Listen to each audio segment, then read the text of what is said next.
সোনা ফসল ঘরে এমনি এমনি আসে না, এর পিছনে থাকে হাজারো ঘামজরা গল্প।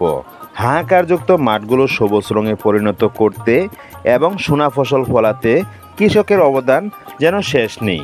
সবুজ শ্যামল সোনালী ফসল, মাঠ ভরা ওই ধান, সোনা ফসল ফলানোর পিছনে রয়েছে শুধুই কৃষকের অবদান। প্রতিটি সোনা ফসলে মিশে থাকে কৃষকের ঘাম।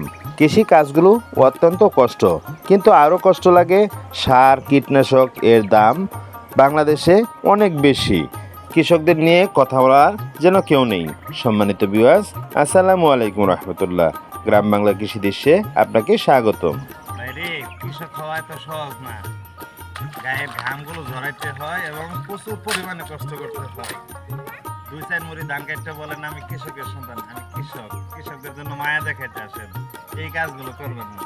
যারা প্রকৃত কৃষক তারাই কৃষি ভিডিও দেওয়া হলো। ছাত্র না হইয়া ছাত্র অধিকার দেখানো ভালো না। ছাত্রদের কথা এই জন্য বললাম, আপনি যদি ছাত্র না হইয়া বাসের ভিতরে যায় বলেন হাফ ভাড়া নেন, তাহলে কি ভাড়া নেবে? হাফ ভাড়া নেবে না, আর ওটা মায়ের দিবে, তাই না? তাই কৃষিকাজ নিজে কিছু কিছু করুন, তারপর কিছু ভিডিওগুলো দিন, তাহলে না পাবলিক বিশ্বাস করবে যে এটা প্রকৃত কৃষক। তাই না বন্ধুরা? মূল্যবান সময় দিয়ে সাথে থাকার জন্য ধন্যবাদ।